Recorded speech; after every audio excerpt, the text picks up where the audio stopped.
ආයිබෝවන් ඉඩම් කඩම් YouTube channel එකට ඔබව සාදරයෙන් පිළිගන්නවා. ඔයාලගෙත් මේ වගේ නිවසක් හරි ඉඩමක් හරි එහෙමත් නැත්නම් ව්‍යාපාරික ස්ථානයක් හරි විකුණා ගැනීමට අවශ්‍යතාවයක් තියෙනවා නම් ඔයාලට පුළුවන් අපේ ඉඩම් කඩම් YouTube channel එකේ දැන්වීමක් පළ කරගන්න.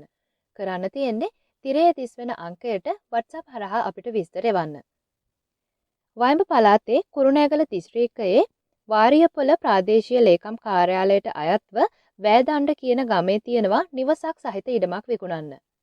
කීනගස්පිටිය බස් පාරට මීටර් 500ක් විතර දුරින් වෙන්න තමයි මේ නිවස සහිත ඉඩම පිහිටලා තියෙන්නේ. මේ නිවසේ ඉඳලා කුරුණෑගල ටවුමට තියෙනවා කිලෝමීටර් 14ක්. අක්කර 1යි පර්චස් 20ක පොල් ඉඩම සහ කාමර 4කින් සමන්විත අංග සම්පූර්ණ නිවසක් තමයි තියෙන්නේ විකුණන්න. ගෙවත්තට උමනා කරන කොස්, දෙල්, දෙහි, දොඩම්, නාරන්, අලිපේර, ගොරකා, සියඹලා සහ හොඳ වටිනාකමකින් යුක්ත තේක ගස් කීපයක්ද මේ ඉඩමේ තියෙනවා.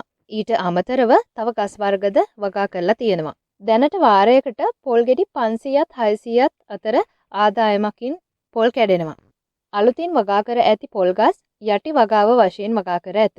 තවද මේ ඉඩමට පිවිසීමට හන්තමුණාව හරහා එන්නත් පුළුවන්, කළුගමුව හරහා එන්නත් පුළුවන්, වාරියපොළ පැත්තෙන් එන්නත් පුළුවන්. CCTV කැමරා සවිකර ඇත. ඉතින් මේ නිවස සහිත ඉඩමේ විකුණුම් මිල කියන්නේ ලක්ෂ 115යි කියලා. තව මිල ගණන් පිළිබඳව කතා කර අඩු කරගන්න පුළුවන් කියලාත් පැවසුවා. ඉතින් ඔයාලට පුළුවන් තවත් වැඩි විස්තර දැනගන්න පහත දුරකථන අංකවලට කතා කරන්න. 076යි 84යි 84යි 576 074යි 233යි 0390